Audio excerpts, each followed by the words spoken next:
Um, all right, you should be able to hear me. It's Wednesday evening. It's 7 o'clock. I haven't done a live in a while, so I need to get back on the wagon with this, really. But I do want to talk about the fact that I'm looking at earnings week this week so far. A good number of the S&P are reporting earnings. We're having mainly misses so far, but there's a little bit of a positive spin on them. But because these companies are effectively missing the expectations that the analysts have put upon them, you might assume that the share prices, the stock prices, would be doing the opposite of what they are currently. And they're not. That's just the truth. And I wanted to talk a little bit about Google because I actually have Google in my own portfolio specifically. And by the way, guys, this is not financial advice. Do not go and buy Google or any of the companies that I talk about. We're talking about Google specifically, but don't go and buy them just because we're covering them right now. But I think it is interesting to compare the situation where they are missing analyst expectations, but the share prices are actually increasing quite a bit. And I want to cover a little bit of the news, but also cover maybe a little bit of the sentiment, because I think sentiment is really what drives the stock price of a lot of companies. Yes, the fundamentals obviously matter, the numbers around their revenue, their growth, so on and so forth, what they're projected to do in the future. Those things are absolutely fundamental. You still need to look for those. But instances like this where earnings are missed, the performance of the stock afterward really a lot of the time is based on sentiment, how investors are actually feeling. So I'm going to cover some of this today, just give a little bit of my 2 cents, and it will be great to hear your thoughts as well if you watch this either live or you're watching this on a replay. So I'm just going to share my screen because I do want to cover an article that is in the Financial Times at the moment. They give a really good kind of overview of what the situation is. So it's saying here they reported a 13% rise in revenues during the June quarter. So this is Google, by the way. So they missed their estimates. They were targeted or expected to bring in $70.8 billion in revenue. They did 69.7. So they missed it, but not by a large margin, really, from a percentage point of view. If you think about the earnings per share, the EPS, they were looking to bring in, or they were targeted or estimated to bring in $1.27. They came in at $1.21. So these are numbers that they've essentially missed. But if you look at the performance of Google today, just today, you're going to see that they're actually up 6%. Now, this is actually really, really interesting. If I can actually find the movers on here, and you look at this tech sector, right? So you got AMD, you got Google, you got Apple, Nvidia, you got Amazon, you got Microsoft, and Tesla. So bearing in mind, Tesla's already reported. Microsoft reported, I believe it was yesterday. Microsoft is up 4.82%. Google today is up 6.5%. Nvidia 5.16%. So for whatever reason, even though there is a missed earnings certainly when it comes to Microsoft and Google, we are seeing greens here, and we're seeing greens for it feels like the first day in a very, very long time when we talk about the tech sector specifically. But Google, what's going on specifically with Google? And that's what I do want to actually just have a look at, because these are their numbers. So if you look at their revenues year on year, they grew 13%. 13% compared to this time last year. Now, you could say that actually, you know what, 2021, 62% growth in revenues over that period of time. I'll cover this a little bit more because 62 is quite a big number. And when you compare, a 62% growth in revenues in 2021 versus a 13% growth in revenue this year, you might say, well, actually, that's quite a significant gap. But I think you've got to remember as well that obviously in 2021 those will be earnings from 2020, and we were in lockdown at that point in time, so people were pretty much stuck at home watching YouTube, watching channels, and channels like mine, which is where I got a lot of my growth, and therefore ad spend would have been a lot more. They would have benefited massively from that. And that will come out a little bit later on when I actually get onto one of the other screens that I want to show you guys around some of the financials and the comparisons moving forward. And look, 13% growth, pretty good, but they still missed the estimates. If you look at the operating margin, well, 28% in opposed to 31%. So that's actually down a little bit there. There are also some other numbers that you can actually, and by the way, I will post a link to this if you want to dive into the numbers across the different sectors of their business.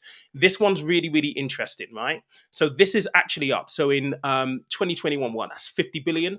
It's 56 this year. This is Google advertising. So I'll imagine this will be around the advertising revenue in general. If you look at YouTube specifically, as it's cut down here, up again on this side. Now, on the advertising side, interestingly, when we're heading into a recession, I've seen this on YouTube. You may have noticed this as well, maybe not. But when we're heading into a recession, company sentiment around ad spend often will change. And there is a lot of news coming out at the moment to say that actually 25% of the ad revenue has been pulled back by a lot of companies that, come 21 or 2020, they were throwing money at ad revenue because people were captive at home watching TV, and they could pretty much get a better return for their buck for the money that they invested. What we're seeing now is that there's a 25% pullback in ad revenues being spent on online platforms. Not to mention that there's also a little bit of a risk when it comes to YouTube's business model and TikTok. So TikTok with the short form videos, so on and so forth, they represent a massive, massive risk. And it will be interesting to see what happens when Meta actually report their numbers tomorrow. Analysts are expecting it to be bad, and not good at all. I don't think that bad, but I think they're going to miss. And it will be interesting to see what happens, because if you've been following Meta, they have been hit massively. So Meta is obviously Facebook, Instagram. They've been hit massively with the rise of TikTok. So it'll be interesting to see what their numbers are going to say tomorrow, now that obviously TikTok is still growing quite a bit. But I do want to show you something else on here, because I think this is the reason why we've seen a 6% rise in the Google share price today, and why some of all of these companies are pretty much green. Again, it is really down to sentiment. Now, I'm using investing.com here, which is one of the tools that I actually use when I look at stocks individually here.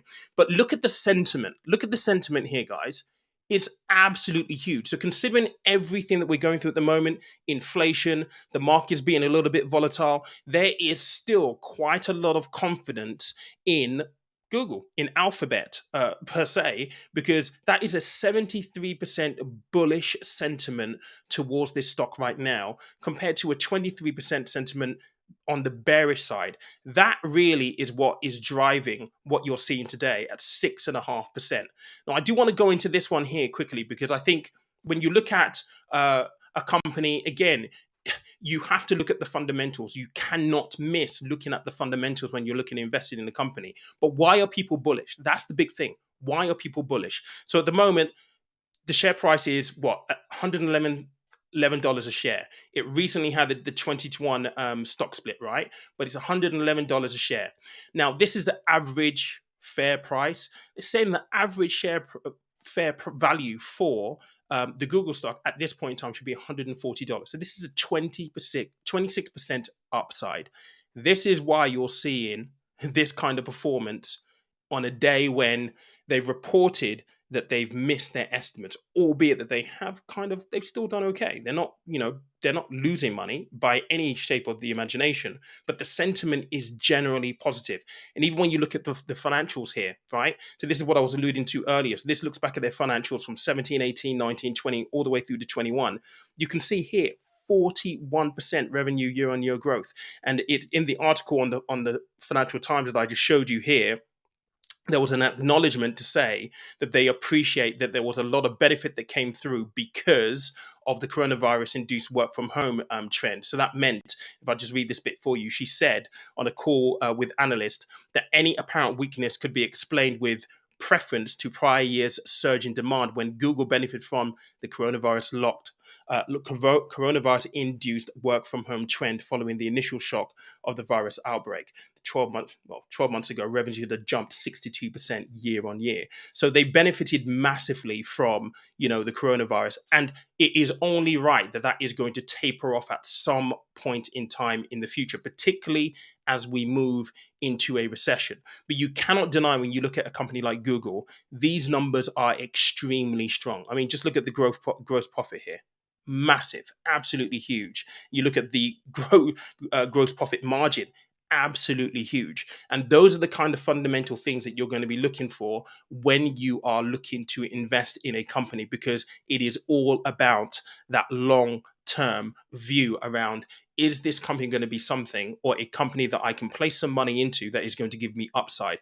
In the video yesterday, I spoke a lot about strategic asset allocation, right? Or asset allocation as a whole, making sure that when you've got your money invested within a portfolio, yes, you're looking at different sectors and different companies across different sectors, and tech typically suffers quite a bit when it comes to inflationary periods, that it's really important to make sure you have a diverse portfolio. But even when you think about your asset allocation strategy, so your strategic asset allocation, what you're bearing in mind there is, what are you investing for, how long you're investing for.